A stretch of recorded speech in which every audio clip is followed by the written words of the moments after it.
Mapagpalang araw po sa inyong lahat. Welcome to DJ Sean Stories. Turn on your notification bell, like and subscribe para sa crime stories araw-araw. Para sa ating Holy Week special, ibabahagi ko sa inyo ang kwento na talaga namang tumatak sa aking isip. Ito ay tungkol sa isang babaeng hinamon ang kanyang pananampalataya habang siya ay bihag at walang kasiguraduhan kung kailan magiging malaya muli.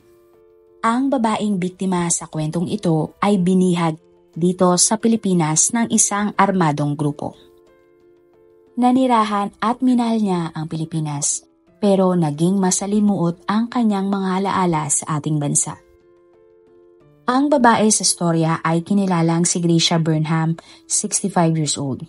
Siya ay ipinanganak ng January 17, 1959 sa Amerika. Si Gracia ay nagmula sa pamilya na ang relihiyon ay Christian at ang tatay niya ay isang pastor.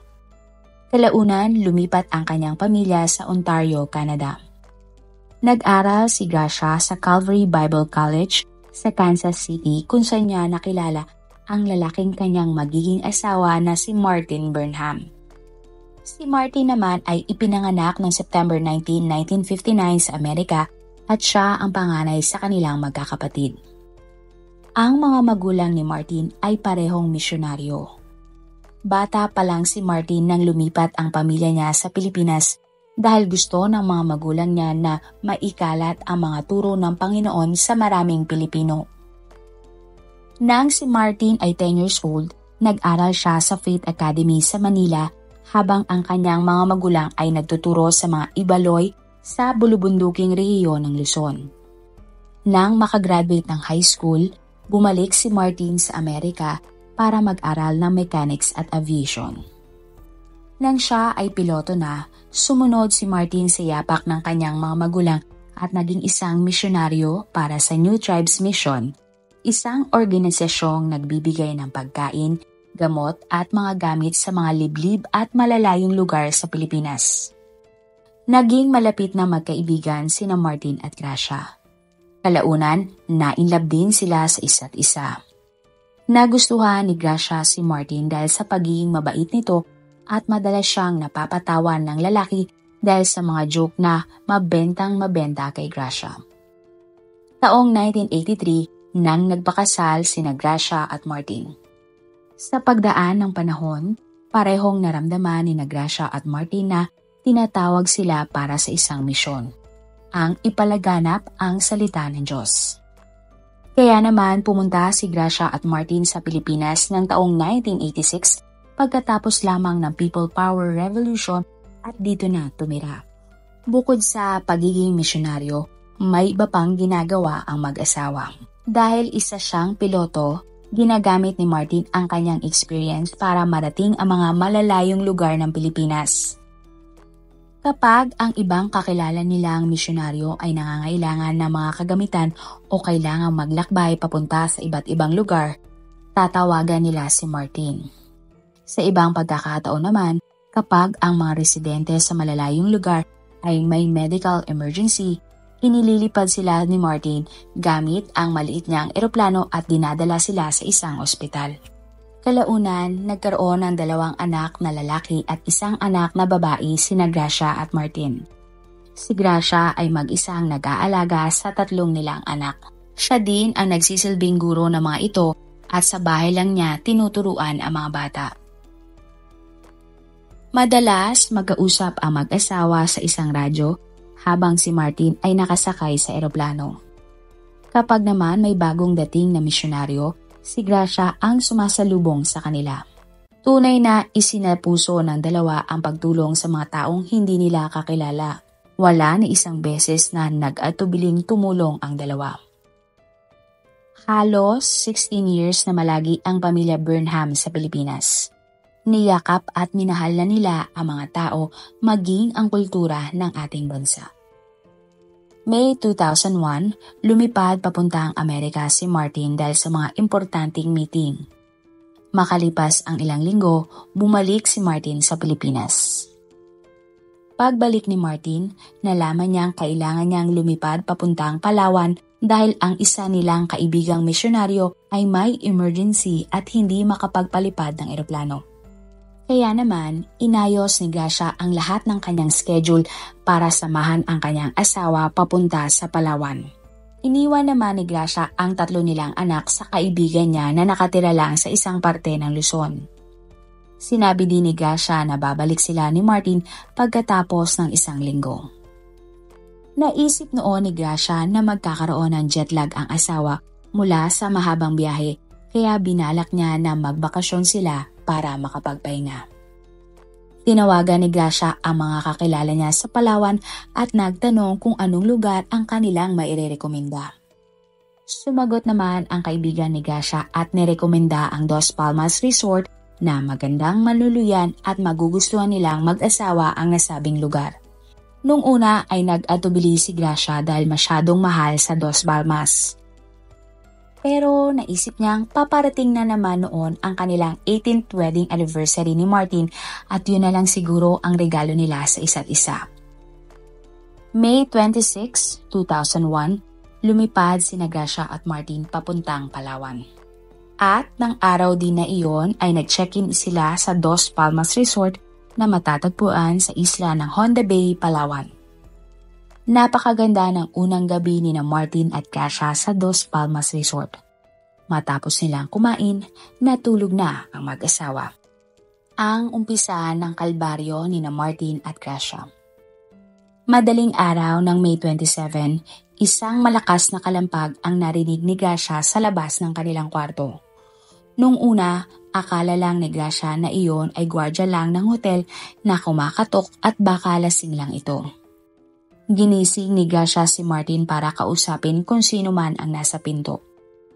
Subalit bago pa man makatayo si Martin, 3 lalaki na may dalang mga baril ang lumusob sa loob ng kwarto. Isa sa mga lalaki ay marahas na hinablot si Martin at ang isa naman ay lumapit kay Gracia at sinabing, "Go outside." Sumagot si Gracia at sinabi na sandali lamang dahil hindi siya nakapagbihis. Mabilis na kinuha ni Gracia ang nakita niyang t-shirt at short. Matapos makapagbihis, dinala na din si Gracia ng isa pang lalaki palabas ng kwarto. Inilabas ng mga lalaki ang mag-asawa sa tapat ng hotel kasama ang 20 pang ibang mga bihag na mga guests noon sa resort. Maya-maya pa, ilang speedboat ang dumating at pinasakay ang lahat ng kanilang bihag. Kasama ang mga lalaki na lahat ay armado.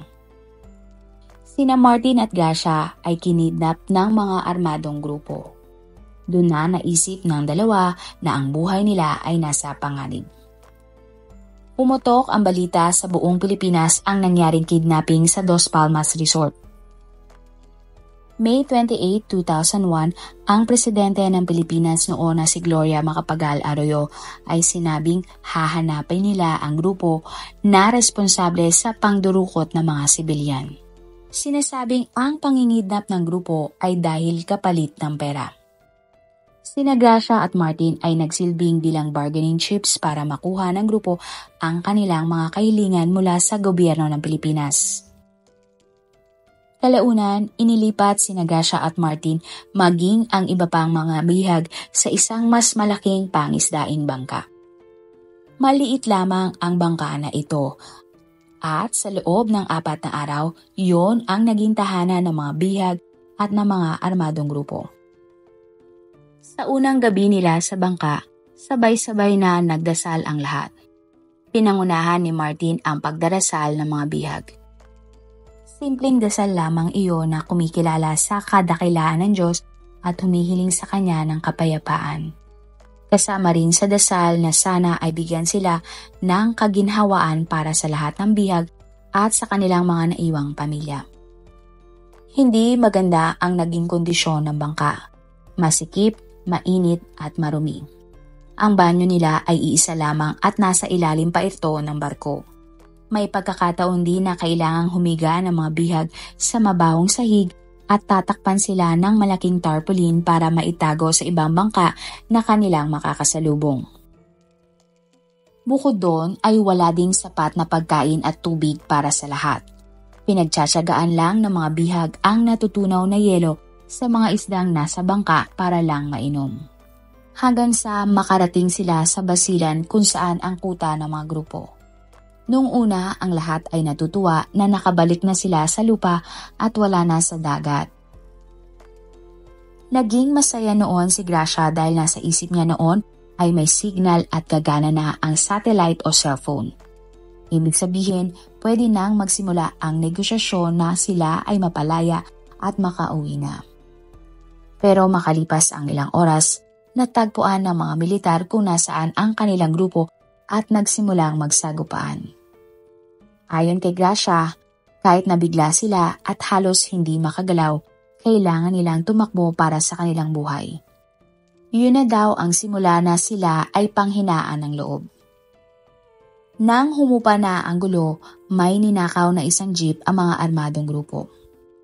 Subalit hindi kasya ang lahat at iniwan ng mga kidnapper ang tatlong mga bihag. Bago tuluyang umalis, binaril ang tatlong naiwang mga bihag. June 2, 2001, bandang alas 4 ng madaling araw, nang marating ng grupo ang lamitan sa basilan kasama ang kanilang mga hostage. Pumasok sila sa isang ospital na hindi pwedeng pasukin. Pero sinugod pa din ng mga militar ang ospital. Nabuhay sina Martin at Gracia sa laging tago ng tago at takbo dito, takbo doon. Isang taon ang ganong setup na nangyayari. Aatakihin ng mga sundalo ang mga kidnappers, magpapalitan ng putok, makakatakas ang mga kidnapper kasama ang mga iba pang bihag. Namamalagi lang sila sa iba't ibang gubat kung saan pwede silang manatili pansamantala. Unti-unti na ding pinakawala ng kidnapper ang mga bihag sa tuwing nababayaran ang kanilang mga ransom. Iba ang trato ng grupo sa mag-asawang Burnham. Silang mag-asawa ang huling bihag ng mga ito. Nasa isip lang noon ni Gracia na ang tanging pag-asa niya at ni Martin ay manatiling buhay hanggang sa may mangyari ng negosyasyon para sa kanila. Sa kabuuan, halos 70 na beses nagkaroon ng sagupaan sa pagitan ng kidnapper at ng mga sundalo. Ang hirap sa gubat. Habang dumadaan ang mga buwan, mas nakilala ni Gracia at Martin ang mga kidnapper. Ang leader ng grupo ay ginagawa ang pangingidnap dahil gusto nitong makakuha ng kapangyarihan at kayamanan. Ang ilang miyembro naman umano ay hindi gustong maging parte ng grupo at napilitan lamang. Marami naman ang sumali sa grupo para magkapera. Napakahirap ng pinagdaanan ng mag-asawa, lalo na nang dumating ang panahon na silang dalawa na lang ang natitirang bihag at isang Pinay nurse na si Edebora. Araw-araw iniisip na mag-asawa kung magigising pa ba sila. Dahil sa gubat lang naman sila nananatili, madalas silang magkasakit. Wala namang makuhang gamot ang mga kidnapper dahil sila ay nagtatago. Wala ding maayos na CR at nagtitiis lang sila sa mga damuhan. Madalas din sila ay gutom at walang tubig. Pag may ilog, dun lang nakakakuha ang mag-asawa ng oportunidad para makainom. Pag-question sa pagmamahal ng Diyos. Ni minsan, hindi naisip na mag-asawa na sasapitin nila ang kanilang pinagdaanan. Dumaan pa ang mga buwan, mas lalong lumala ang lahat. Hindi din natapos ang mga barilan. Halos mabaliw na ang mag-asawa dahil sa kanilang sitwasyon. Napuno ng puot ang puso ni Gracia at nagsimulang magduda kung siya pa ba ay mahal nito. Kinwestiyon ni Gracia kung bakit pinahintulutan ng Diyos na sila ay manatili sa napakahirap na sitwasyon. Pero isang araw sinabi ni Martin na nalulungkot siyang makita ang asawa na sumusuko na sa kanyang pananampalataya. Pero itinanggi ni Gracia na siya ay sumusuko na sa kanyang pananampalataya. Hindi lang siya makapaniwala na mahal pa rin siya ng Diyos dahil sa kanilang kinakaharap. Isang beses, may kumuha ng tsinelas ni Martin. May mga sugat na noon ang paa ng lalaki kaya nagalit si Gracia dahil mas magiging mahirap ang paglalakad para kay Martin. pinaupo at pinakalma siya ng kanyang asawa. Sinabi ni Martin na huwag siyang mag-alala dahil may plano ang Diyos sa lahat ng ito at hindi hahayaan na sila ay magdusa. Maya-maya pa ay nakita nila ang tsinelas ni Martin matapos itong ibalik ng isa sa mga grupo. Malumanay na sinabi ni Martin kay Gracia na kailangan niyang piliin na paniwalaan ang lahat ng sinasabi ng Biblia tungkol sa Diyos. Hindi daw pwede na ilan lamang sa turo ng Diyos ang gustong paniwalaan ni Gracia dahil sa tingin niya ito lang ang totoo. Magkasamang ipinaalala na mag-asawa sa kanilang mga sarili ang sinasabi ng Biblia na tungkol sa matinding pag-ibig ng Diyos sa kanila. Doon mismo sa gubat, nagpasya si Gracia na maniniwala pa rin siyang mahal siya ng Panginoon kahit na kabaliktaran ito ng kanyang nararanasan.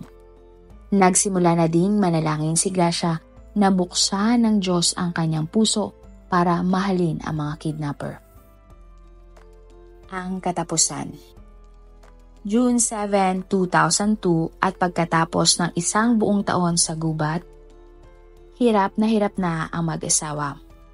Nang mga panahon na ito, 40 na lamang ang mga kidnapper at 13 ang bihag. Malayo sa 80 kidnapper ng nakaraang taon. Nang bandang hapon, ang grupo ay nagtayo ng kampo sa isang bundok pero maya-maya pa ay nagsimula ng umulan. Nagsiksikan si Gracia at Martin sa ilalim ng isang tarpaulin na nagsisilbi ding bubong. Sinabi ni Martin sa asawa kung paano niya iniisip ang tungkol sa Psalm 100 buong araw, na nagsasabi tungkol sa paglilingkod sa Panginoon ng may kagalakan.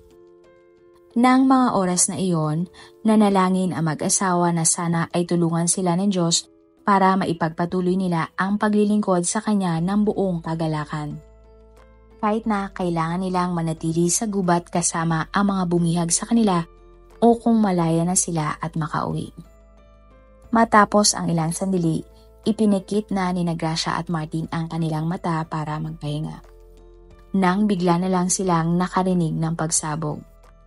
Agad-agad na tumalon mula sa duyan si Gracia upang humiga at maiwasan ang mga putok ng baril. Ngunit bago pa man siya makadaba, naramdaman niyang natamaan na siya ng baril. Dahilan upang siya ay mawala ng balanse at mahulog. Dumausdo si Gracia pababa ng bundok hanggang sa makarating siya sa tabi ni Martin. Nang lumingon siya, napagtanto niyang patay na ang kanyang asawa. Napansin ni Gracia na tumigil na ang paghinga ni Martin. Ngunit ang kasabay nito ang pinakamimit-himit-hi nilang kalayaan. Nahuli na kasi ng mga sundalo ang mga kidnapper. Ang iba ay nakatakas at may ilan namang sumuko. Nilapitan ng mga sundalo si Gracia at dinala siya kung saan siya ligtas. Doon na na-realize ni Gracia na patay na ang pinakamamahal niyang si Martin. Napakasakit ng kamatayan ni Martin para kay Gracia. Sa buong taon nilang pagkabihag, si Martin ang paulit-ulit na nagtuturo kay Gracia pabalik sa Diyos at patuloy na pinaniniwalaan ang pag-ibig ng Diyos sa kanila. Nang mga araw na gusto nang sumuko ni Gracia, si Martin ang nagpapanatili para siya ay maging matatag. Kaso nga lang, nang sila ay maililigtas na, huli na ang lahat. Matapos magamot ni Gracia dahil sa mga tama ng baril, inilipad siya papuntang Maynila.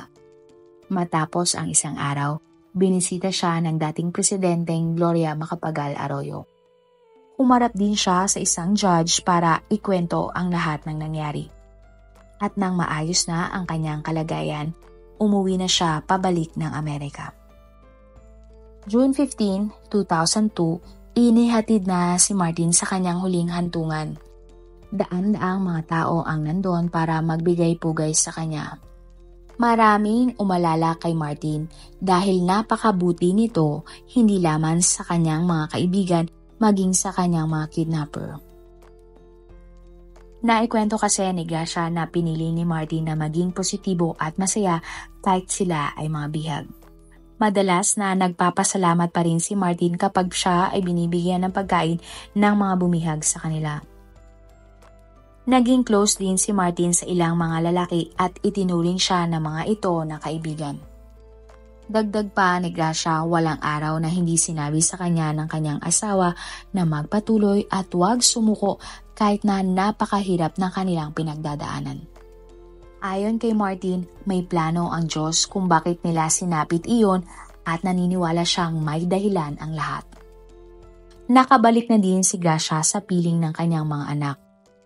Marami ang nagsabi kay Gracia na araw-araw silang nagdarasal para sa kapakanan nilang mag-asawa.